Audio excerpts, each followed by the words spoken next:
दिनों से ट्राई कर रहा है, ठीक है, और उसके लिए सोनम वांगचुक जो है उनको अरेस्ट भी किया गया है, ठीक है।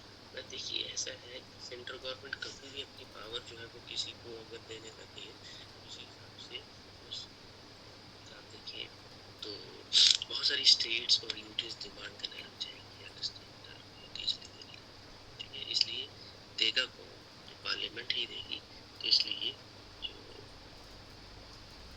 लास्ट में अगर हम बात करें तो 6th शेड्यूल में ऐसी पावर्स हैं, ऐसे स्पेशल प्रोविजंस हैं, विशेष प्रावधान है जो लोकल लेवल पे स्थानीय स्तर पर जो है वो बहुत सारे ड्यूटीज और पावर्स जो है वो ज्वाइन कर सकते हैं, ठीक है। वहाँ पे एक एमएलए से ज़्यादा पावर, एक मंत्री से ज़्यादा पावर जो है वो लोकल लेवल पे मिलती है, ठीक है। सो जो हमारे ट्राइबल मतलब ट्राइबल स्टेटस तो जरूरी है, असम, त्रिपुरा, मेघालय और मिजोरम का जो ट्राइबल एरियाज है वहाँ पे, ठीक है।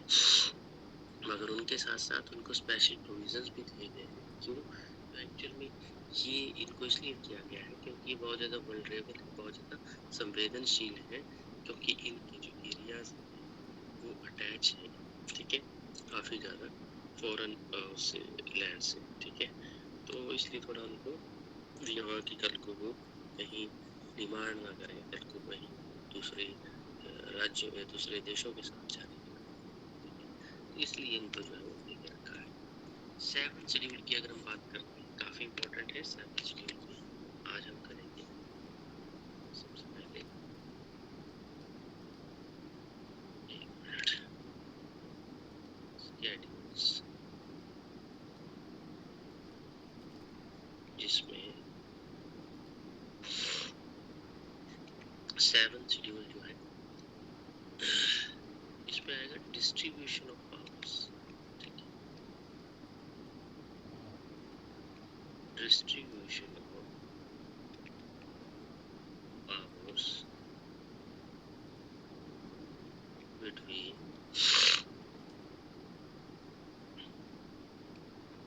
the union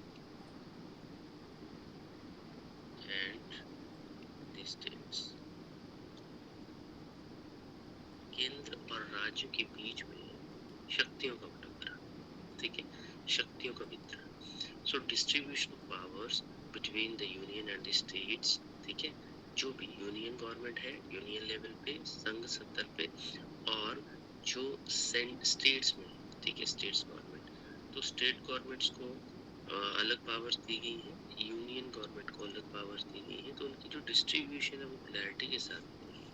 हालांकि मैंने ये आपको वहाँ पे भी बताया था कि ऑल इंडिया फेडरेशन जो है एस्टेब्लिश किया गया, ठीक है, और डायरकी जो है वो प्रोविंशियल खत्म की गई और सेंटर में शुरू की गई, ठीक है। तो गवर्नमेंट ऑफ इंडिया एक्ट 1935 में भी ये चीज़ें देखी होंगी, वहाँ पे पावर्स जो है वो यूनियन और स्टेट्स डिस्ट्रीब्यूट कर दी गई, ठीक है। ये 7th शेड्यूल में डाला गया है, हालांकि ये गवर्नमेंट ऑफ इंडिया एक्ट 1935 में ही क्लियर कर दिया गया था, ठीक है। तो इसमें 3 तरह की लिस्ट है, ठीक है। There are 3 lists under schedule 7, ठीक है। कौन कौन सी है लिस्ट? 3, ठीक है। कौन कौन सी है 3 लिस्ट? तो इसमें आपने नाम भी सुने होंगे, मैंने बताया भी है। यूनियन लिस्ट, संघ सूची, स्टेट लिस्ट, राज्य सूची, कॉन्करेंट लिस्ट,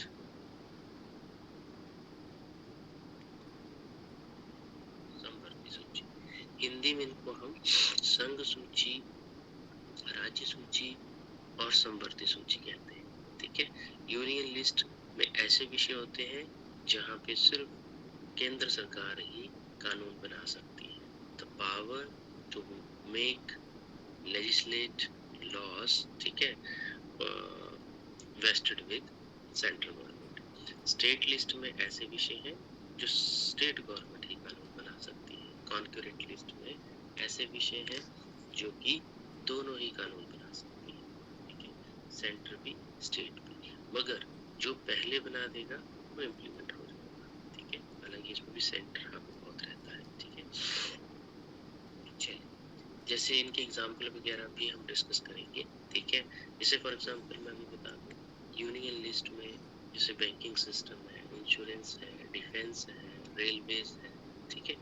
ये यूनियन लिस्ट में किसी भी स्टेट में कोई रेलवे मिनिस्टर नहीं होता, किसी भी स्टेट में डिफेंस मिनिस्टर नहीं होता, ठीक है।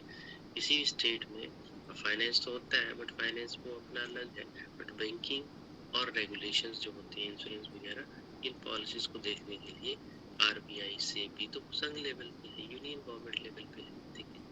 इसलिए क्योंकि पूरे देश में करेंसी तो सेम ही चल रही है, ठीक है।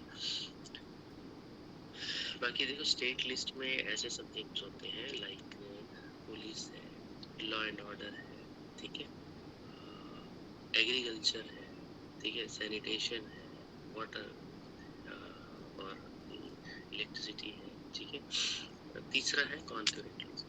ये कॉन्करेंट लिस्ट में कुछ ऐसे सब्जेक्ट है लाइक फॉरेस्ट डिपार्टमेंट है, ठीक है, वन विभाग, फिर हमारा एजुकेशन है, ठीक है, फॉरेस्ट और एजुकेशन बेस्ट एग्जांपल है, ठीक है। मैरिज एंड डाइवोर्स है, बहुत सारे ऐसे सब्जेक्ट्स जो कॉन्करेंट लिस्ट में है। इस तरह से कितने कितने हैं वो भी हम देखेंगे। ये हमारा 7th शेड्यूल है। नेक्स्ट आता है 8th शेड्यूल।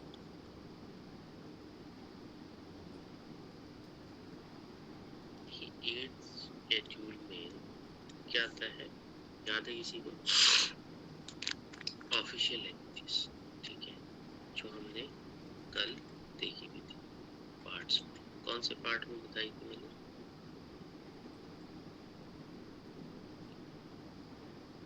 पार्ट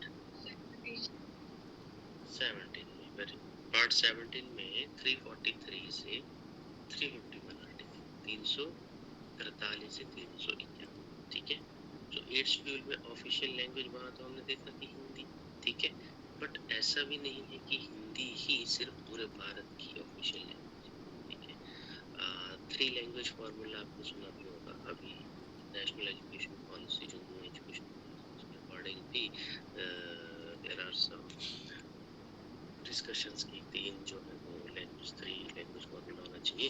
तो बोलने का मतलब हिंदी और इंग्लिश तो है, ठीक है, और इंडिया में हिंदी और इंग्लिश तो है ही, बट तीसरी जो लैंग्वेज है वो रीजनल लैंग्वेज है, वहाँ की वर्नाकुलर लैंग्वेज है, लाइक पंजाब में पंजाबी, ठीक है, और जैसे साउथ में बहुत सारी लैंग्वेजेस हैं, कर्नाटक में कन्नड़। तो इस तरह से ये जो रीजनल लैंग्वेजेस हैं, क्षेत्रीय भाषाएं हैं, उनको जो है वो, ठीक है, ये है तीसरा। मतलब एक तरह से बोल सकते हैं कि वहाँ पे इंग्लिश और रीजनल लैंग्वेज को प्रेफरेंस किया जाता है, ठीक है। First of all regional language, दूसरे नंबर पे इंग्लिश, तीसरे नंबर पे हिंदी को रखा जाता है, ठीक है। बहुत ही ज्यादा, जैसे तमिलनाडु की अगर बात करें तो बहुत ही ज्यादा जो है उसको एलिमिनेट किया जाता है, बहुत ही ज्यादा इग्नोर किया जाता है हिंदी को, ठीक है, स्पेशली तमिलनाडु में। तो वहाँ पे 3 लैंग्वेज फॉर्मूला को अडॉप्ट करने के लिए बहुत ही ज्यादा रिलक्टेंट रहते हैं, they are not willing to resolve their issues like Hindi language हो गए, थर्ड लैंग्वेज जो है वो रखी हुई है, बट फिर भी उनका कोई ऐसा इंटेंशन है नहीं कि उसको वो प्रेफर, ठीक है। तो बोलने का मतलब ये है कि ऑफिशियली लैंग्वेज जो है वो हिंदी जो है, ठीक है, बट इसमें केवल क्वेश्चन आते हैं कि कितनी शेड्यूल्ड लैंग्वेजेस, ठीक है। तो कॉन्स्टिट्यूशन में कितनी है शेड्यूल्ड लैंग्वेजेस, अनुसूचित भाषाएं? तो वो है टोटल 22, ठीक है, 22।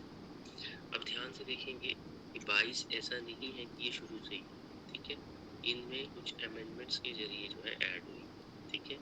इनिशियली कितनी थी? Initially 40, there were 14 languages. Initially there were 14 languages in the scheduled list, ठीक है। अनुसूचित सूची में जो भाषाएं थी शुरुआत में वो 14 थी, but over the time amendments के जरिए ऐड होती है। फर्स्ट अमेंडमेंट, फर्स्ट लैंग्वेज कौन ऐड हुई थी? 1967 में सिंधी को ऐड किया है, ठीक है। सिंधी जो नॉर्थ वेस्ट इलाके में, पाकिस्तान के सब इलाके में बोली जाती है सिंधी। तो 1967 में सिंध प्रोविंस में जो बोली जाने वाली सिंधी है, सिंधी वॉज एडेड। कौन सी अमेंडमेंट हुई थी इसके लिए?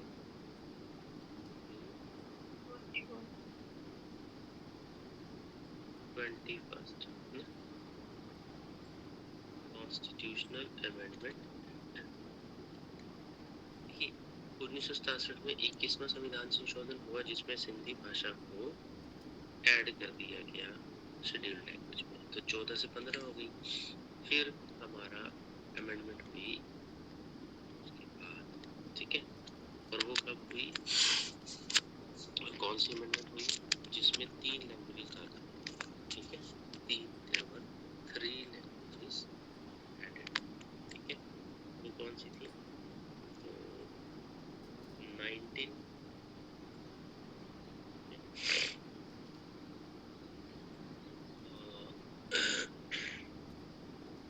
17वां संविधान संशोधन हुआ था उसके लिए 71st, ठीक है।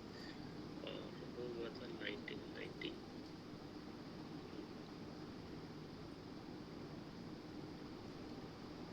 71st कॉन्स्टिट्यूशनल अमेंडमेंट एक्ट, ठीक है, 1992। 71वां संविधान संशोधन हुआ और इसमें 3 भाषाएं ऐड की गई। कौन कौन सी थी? मणिपुरी, नेपाली और कोंकणी। मणिपुरी मणिपुर में बोली जाती है, नेपाली नेपाल, अब नेपाल में तो बोली जाती है वो तो ठीक है, बट नेपाल के साथ लगते जो एरियाज है लाइक उत्तराखंड के है, कोई सिक्किम का है, इवन बिहार यूपी का है, ठीक, वेस्ट बंगाल का है, तो वहाँ पे भी नेपाली बोली जाती है, ठीक है। तो नेपाली को भी हमने शेड्यूल्ड लैंग्वेज रख लिया। कोंकणी कोंकण रीजन में बोली जाती है, कोंकण मैंने एचपीजे इंडियन ज्योग्राफी में बताया, ठीक है। सो कोंकणी जो है वो आपको कोंकण में देखने को मिलेगी, मतलब गोवा वाला जो कोस्टल एरिया है, गोवा पूरा है, ठीक है, वहाँ पे देखने को मिलती है। और तीसरी जो अमेंडमेंट हुई थी इसके लिए वो हुई थी 2000 कब हुई थी? 92nd अमेंडमेंट, 92वें संविधान संशोधन कब हुआ था वो?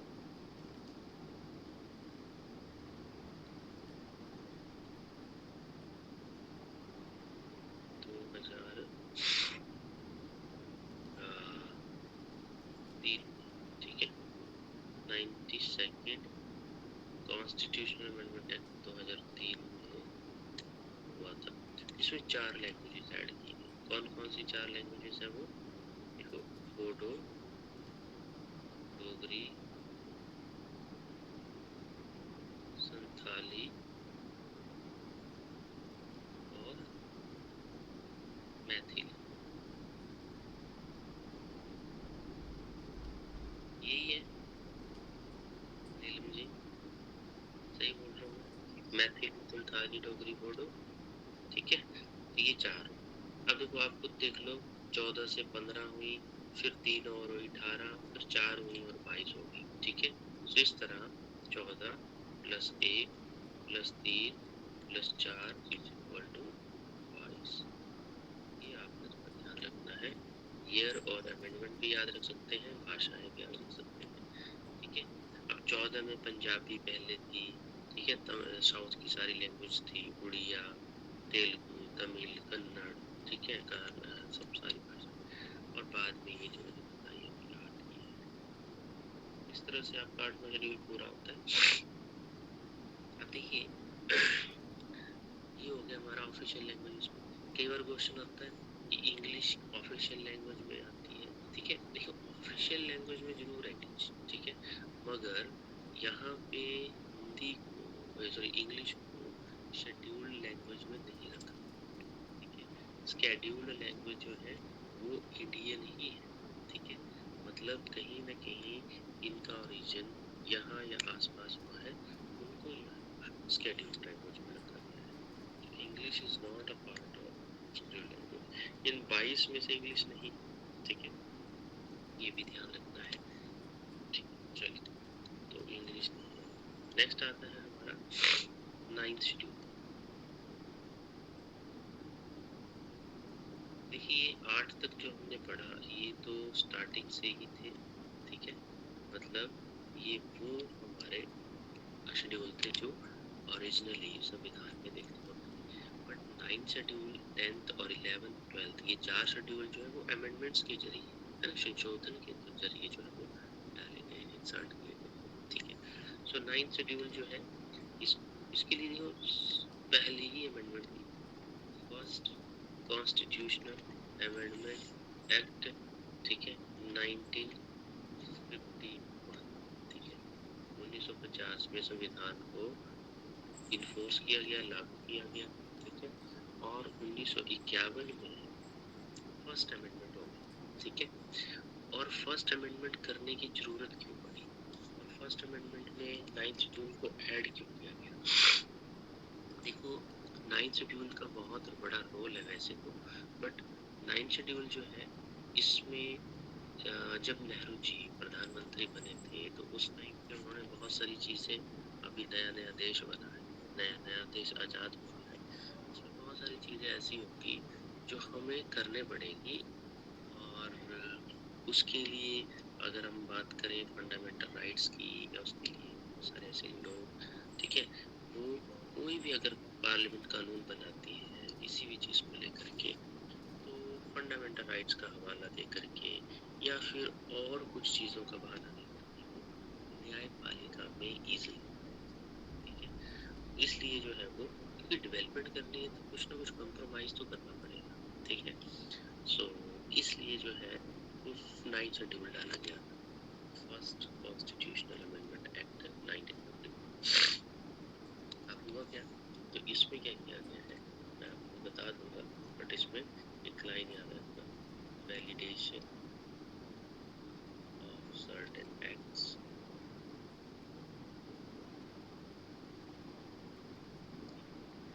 एंड रेगुलेशंस,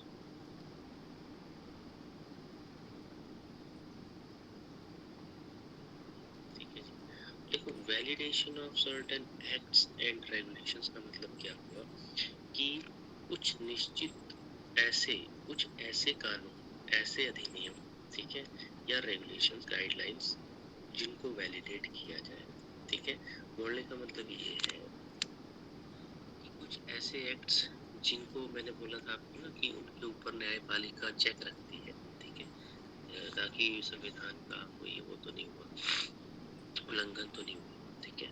बट पार्लियामेंट क्या करती है कि कुछ ऐसे कानून जो डेवलपमेंट के लिए जरूरी है और उसके ऊपर न्यायपालिका चेक भी ना करे। और हालांकि अब तो देखो ऐसा भी नहीं है कि किसी भी कानून के ऊपर जो है वो न्यायपालिका को अगर लगता है अगर संविधान का उल्लंघन हुआ है तो वो कर सकते हैं, बट ये इतना ईजी नहीं होता, ठीक है, न्यायपालिका के लिए उसके लिए बहुत सारे एफर्ट्स जो है वो जनता को करने पड़ेंगे, ठीक है, न्यायपालिका अपने आप से नहीं करेगी, जब करेगी अगर जनता तो फिर वो तो करना पड़ेगा, ठीक है, न्यायपालिका को। मगर अल्टीमेटली यहाँ पे जो पार्लियामेंट है, सरकार है, वो वहाँ पे क्या करेगी कि कुछ ऐसा कानून बना दिया उसने और 9th शेड्यूल में डाल दिया, तो उसके ऊपर फिर ना जुडिशियल रिव्यू नहीं होता, ठीक है, ये होता है। तो इसलिए कोई ऐसा एक्ट, और ऐसा भी नहीं है कि वो एक्ट जो है वो बिल्कुल फिर वैलिड ही हो जाएगा, ठीक है, मतलब उसके ऊपर न्यायपालिका फिर भी चेक कर सकती है, बट बहुत ही मुशक्कत के बाद बोल सकते हैं, ठीक है। बट ये है कि ऐसे कानून जो सरकार चाहती है कि पार्लियामेंट चाहती है कि भाई नहीं ये बिल्कुल ज़रूरी है for the welfare of the country, for the welfare of the people, ये चलना ही चाहिए, इसके ऊपर न्यायपालिका इसको नहीं बना कर सकती, तो फिर ये कानून जो है उसके ऊपर जुडिशियल रिव्यू नहीं होगा, ठीक है। तो ये है, इसके लिए डाला गया था ये 9th शेड्यूल। नेक्स्ट है 10th शेड्यूल, जो कि और भी ज़्यादा इम्पोर्टेंट है तो ये सारे इम्पोर्टेंट वैसे। 10th शेड्यूल जो है 10वीं अनुसूची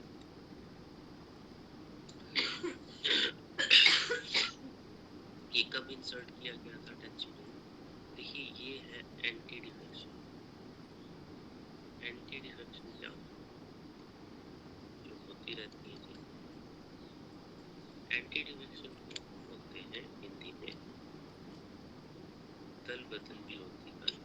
ठीक है, हिंदी में बोलेंगे दल बदल, दल मतलब पार्टी, पॉलिटिकल पार्टी, दल बदल विरोधी कानून। देखिए जो दल बदल विरोधी कानून है कब बना था, तो 1985 राजीव गांधी की गवर्नमेंट बनी थी 1985 में, उस समय ये कानून लाया गया था। ठीक है, एक्चुअल में इसके लिए बहुत पहले से ही, ठीक है, इंदिरा गांधी के टाइम से ही जो है वो प्रॉब्लम चल रही थी। ठीक है, तो होता क्या है कि बहुत सारे पॉलिटिकल लीडर जीत के आते हैं, ठीक है, किसी पार्टी की टिकट से जीत के आते हैं, और वो फिर क्या करते हैं कि अपनी पार्टी, ठीक है, हो सकता है वो अपनी पोजीशन के लिए, फाइनेंशियल बेनिफिट के लिए, ठीक है, अपनी पर्सनल ग्रोथ के लिए वो क्या करते हैं कि पार्टी को बदल लेते हैं।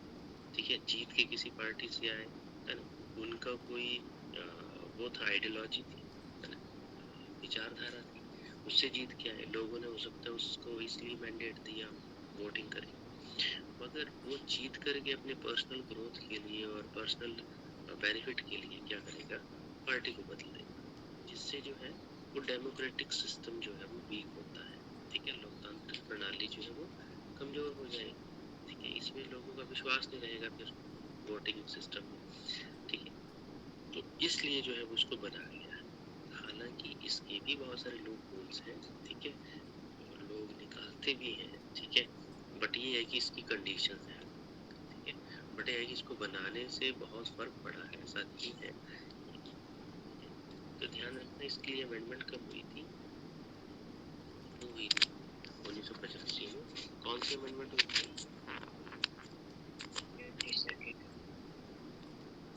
हाँ जी, 52nd अमेंडमेंट। ठीक है, सो 52वां संविधान संशोधन, कॉन्स्टिट्यूशनल, सेकंड कॉन्स्टिट्यूशनल एक्ट 1985 बहुत इंपॉर्टेंट है ये, खासकर नंबर पूछ लेते हैं अमेंडमेंट का इसका। ठीक है, और 10वीं अनुसूची में क्या है, कई बार क्वेश्चन आता है कि 10वीं अनुसूची में क्या है, ये एंटी डिफेक्शन लॉ किस अनुसूची में है। ठीक है, ये अमेंडमेंट के जरिए चालू हुई है एंटी डिफेक्शन। हालांकि ये डिटेल में पढ़ने वाला टॉपिक है, इसमें क्या क्या कंडीशंस होती हैं। ठीक है, वैसे ये एंटी डिफेक्शन लॉ के ऊपर पावर्स किसको देके रखी है, अगर किसी एमएलए एमपी को यहाँ से डिफेक्ट करना, ठीक है, अगर वो करता है, डिफेक्शन करता है, मतलब दूसरी पार्टी में जाता है, अगर वो, तो उसको कौन निकाल सकता है, उसकी मेंबरशिप से कौन उसको हटा सकता है, उसकी मेंबरशिप जा सकती है। ठीक है, पार्लियामेंट की या स्टेट लेजिस्लेटिव असेंबली की, तो वो स्पीकर करेगा, क्योंकि वही जो है वो अध्यक्ष है। ठीक है, मेन, तो स्पीकर, या फिर राज्यसभा का है तो वो करेगा चेयरपर्सन। ठीक है, वैसे राज्यसभा में तो चलो पार्टी वगैरह होती नहीं इस तरह से, बट फिर भी अगर करे तो किसके पास पावर होती है, इस कंडीशन में पावर जो है वो प्रिसाइडिंग ऑफिसर को दी जाती है।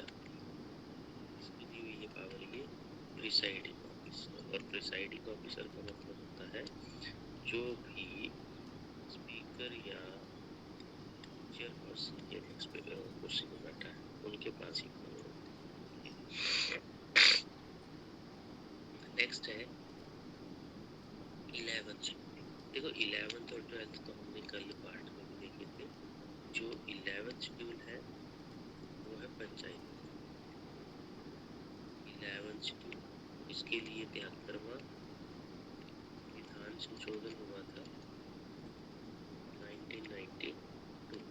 ठीक है, 73rd, क्या है ये 73rd में, इसमें देखिए पंचायत की, ठीक है, जो पंचायत की पावर, अथॉरिटी और रिस्पॉन्सिबिलिटी। ठीक है, so power, authority and responsibility, ठीक है, ऑफ पंचायत। कितने विषय बताए थे मैंने इसके,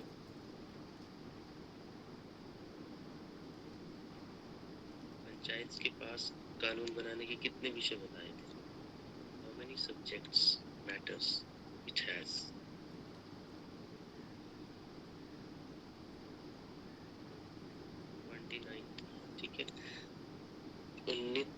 38 विषय। तो इसके लिए अमेंडमेंट कब हुई, कौन सी अमेंडमेंट हुई, और ये पंचायत से रिलेटेड है, ठीक है। और तीसरा जो आता है, सॉरी लास्ट जो आता है हमारा 12 जून, सॉरी ये कौन सा है, इसके लिए अमेंडमेंट हुई 74th कॉन्स्टिट्यूशनल अमेंडमेंट एक्ट 1990, और इसमें कौन सा आता है हमारा, तो powers authority and responsibility of municipalities. Himachal में कितनी म्युनिसिपैलिटीज है, सॉरी म्युनिसिपल कॉर्पोरेशन, म्युनिसिपैलिटीज तो काफी होती, बट म्युनिसिपल कॉर्पोरेशन कितने हिमाचल में, कल शायद किया हमने डिस्कस परसों, ठीक है।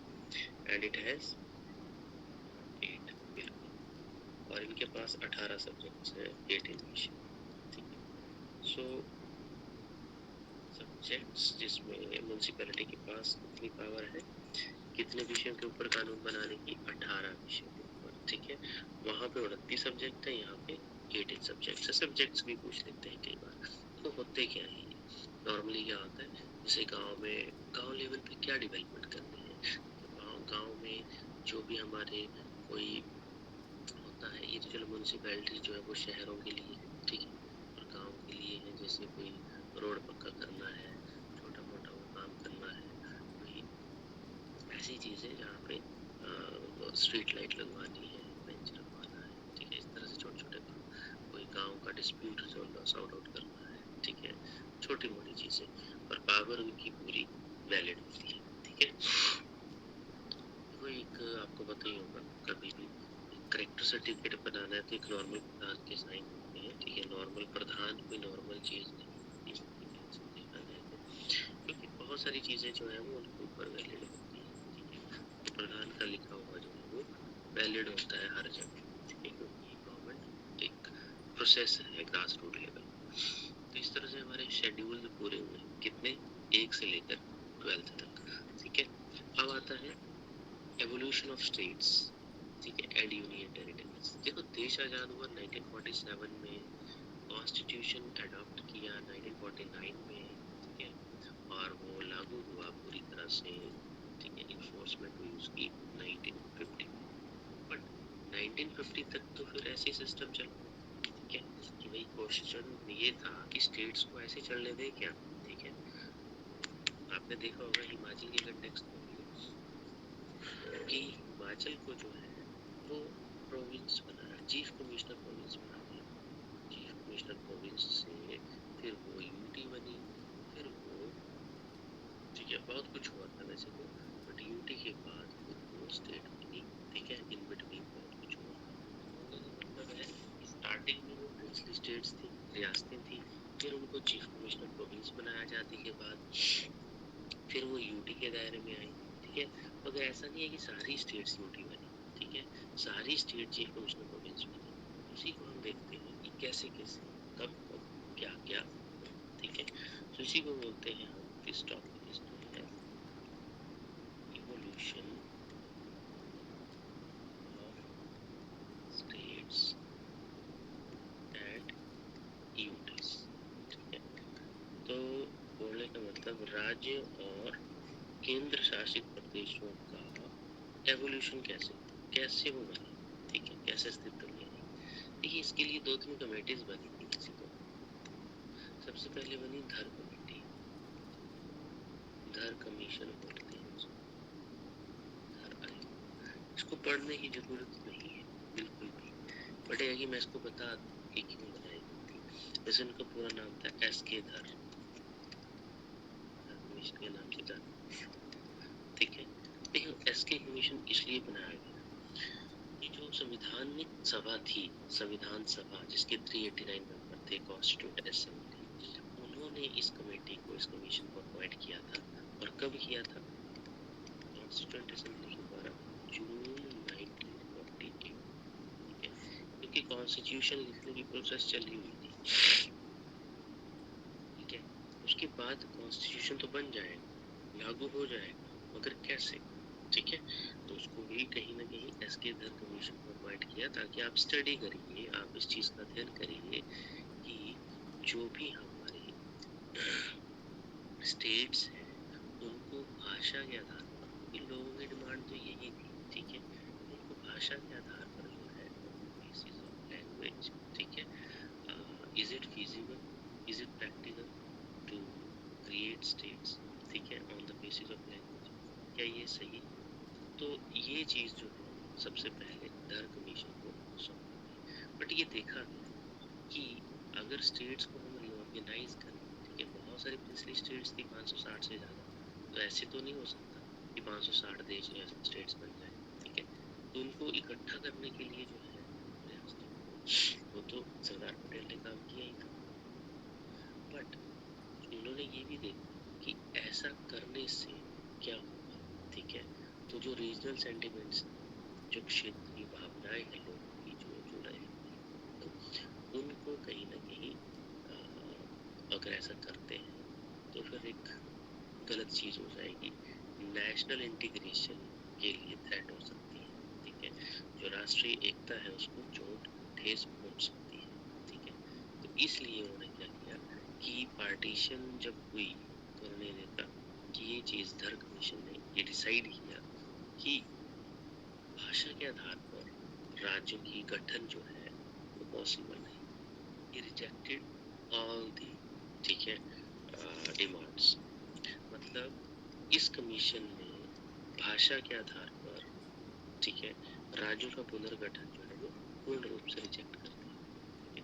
उन्होंने बोला कि भाषा के आधार पर करेंगे तो रीजनल सेंटिमेंट्स जो है वो हो सकते हैं हर्ट हो, ठीक है, और नेशनल इंटीग्रेशन के लिए थ्रेट हो सकती है, इसलिए उन्होंने इस चीज को भाषा के आधार पर जो है वो रिजेक्ट कर दिया, ठीक है।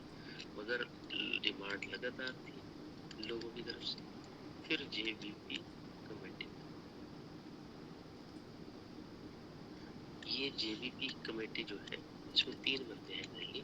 जे से है जवाहरलाल नेहरू, बी से है वल्लभ भाई पटेल एंड पी से है पट्टाभी सीतारमैया, ठीक है। इसको जेबीपी कमेटी बोलते हैं। जवाहरलाल नेहरू, पटेल और पट्टाभी सीतारमैया, इन तीनों लोगों ने हेड किया इस कमेटी को, ठीक है। अब ये मेंबर, जो कमेटी के मेंबर थे, इन्होंने जो धर कमीशन की रिपोर्ट जो थी, धर कमीशन ने जो रिजेक्ट किया भाषा के आधार पर राज्यों का पुनर्गठन, उसको कंसिडर करते हुए, ठीक है, इन्होंने बोला ठीक बोल रहे हैं, ठीक है, कि भाषा के आधार पर, भाषा को आधार मानकर हम राज्यों का पुनर्गठन नहीं कर सकते क्योंकि इसमें सच में ही प्रॉब्लम क्रिएट हो सकती है, ठीक है। सो एक पॉपुलर जो सपोर्ट थी इसको इसके धर की, तो इन्होंने भी यही माना कि नहीं हो सकती, ठीक है। बट बाद में इसका हल निकालना ही पड़ना था। अब ये हल क्यों निकालना पड़ा वो देखते हैं कि होता क्या है कि भाषा के आधार पर पहला राज्य बनाना पड़ा, ठीक है, इंडिया। दैट वाज इन अक्टूबर 1953, 31 अक्टूबर 1953 की बात है। गवर्नमेंट ऑफ इंडिया मजबूर हो गई, ठीक है, भारत सरकार मजबूर हो गई पहला राज्य बनाने के लिए भाषा के आधार पर, और वो कौन था? आंध्र प्रदेश। अब ऐसा हुआ क्यों था? आंध्र प्रदेश में तेलुगु भाषा बोली जाती है, ठीक है। तो अगर हम मॉडर्न हिस्ट्री की बात करें तो ये जो रियासतें थी हमारी, ठीक है, तो उसमें अगर हम बात करें तो जो हमारा मद्रास प्रेसिडेंसी थी अंग्रेजों के टाइम पे, यहाँ तमिल और तेलुगु के बीच में झड़प होती थी, ठीक है, प्रॉब्लम चलती थी। आंध्रा स्पीकिंग जो लोग हैं, आंध्रा बोलने वाले, सॉरी, तेलुगु बोलने वाले जो लोग हैं उनको अलग किया गया 1953 में। तो गवर्नमेंट ऑफ इंडिया मजबूर क्यों हुई भाषा के आधार पर राज्य को अलग करने के लिए? तो तेलुगु स्पीकिंग पीपल को सेपरेट कर दिया गया मद्रास प्रेसिडेंसी में, जो कि तमिल भी बोली जाती थी, तो तमिल और तेलुगु को अलग कर दिया गया, ठीक है। तो इसलिए हुआ था क्योंकि एक बंदा था, ठीक है, जो रेलवे में काम करता था, ठीक है, उसकी डेथ हो गई थी, ठीक है। और डेथ कैसे हुई? तो तो वो लगातार भूख हड़ताल पे, डिमांड पे कि हमें अलग राज्य चाहिए भाषा के आधार पर। तो इसलिए ये प्रॉब्लम हुई थी। इसलिए बाद में जब एक को दे दिया, ठीक है, तो फिर बाकी भी तो डिमांड करेंगे। तो बहुत इंपॉर्टेंट क्वेश्चन बनता है। नेक्स्ट आता है हमारा, अब लास्ट में सॉल्यूशन निकालने वाला कौन आएगा? ये होगा फजल अली कमीशन। जब देखिए अक्टूबर 1953 में आंध्र प्रदेश भाषा के आधार पर पहला राज्य बना दिया गया गवर्नमेंट के द्वारा, तो उनको पता था कि डिमांड उठेगी और उसके लिए नेहरू जी ने फजल अली कमीशन अपॉइंट कर दिया, ठीक है। फजल अली चेयरपर्सन है उस टाइम पे, फजल, ठीक है, जो कि जज थे। After the creation of Andhra Pradesh, ठीक है, भाषा के आधार पर जो स्टेट को रीऑर्गेनाइज करने की जो स्पीड है, गति है, वो और ज्यादा बढ़ गई, दुगुनी तिगुनी हो गई, ठीक है। उसी वर्ष 1-1.5 महीने के बाद बोल सकते हैं दिसंबर 1953 में ये कमीशन अपॉइंट कर दिया गया गवर्नमेंट के द्वारा, ठीक है। तो दिसंबर 1953 में इसको अपॉइंट कर दिया गया और इसका एक और नाम भी था। वैसे ही तो चलो चेयरपर्सन के नाम से बोला फजल अली कमीशन, इसका ऑफिशियल नेम था states reorganisation commission.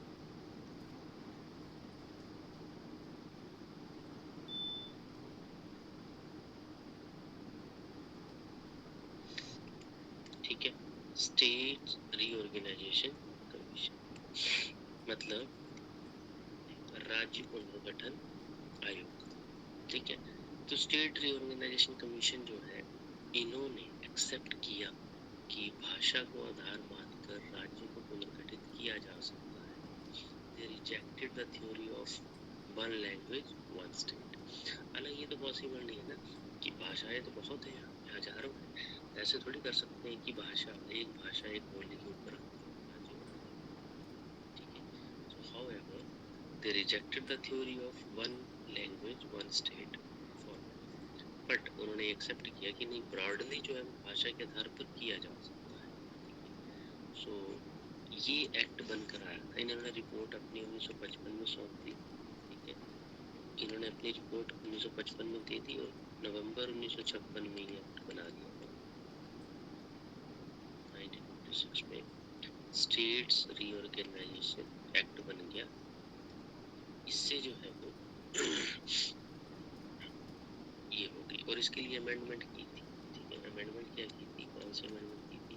7th constitutional amendment act 1956।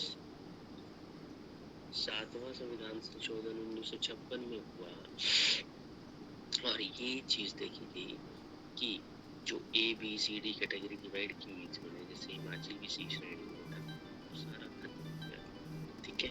और सिर्फ 2 चीजें रखेगी, स्टेट्स एंड यूटीज, और यूटीज उनको रखा गया जो अपनी कंडीशंस को फुलफिल कर, एरिया वाइज भी और पॉपुलेशन वाइज भी, ठीक है। पॉपुलेशन भी बहुत कम है, एरिया भी कम है, उनको रखा, ठीक है, यूटीज। बाकी जो है वो सारे स्टेट्स बना दिए। इस तरह से 1956 में, ठीक है, ये एक्ट आया था इनकी रिकमेंडेशन, ठीक है।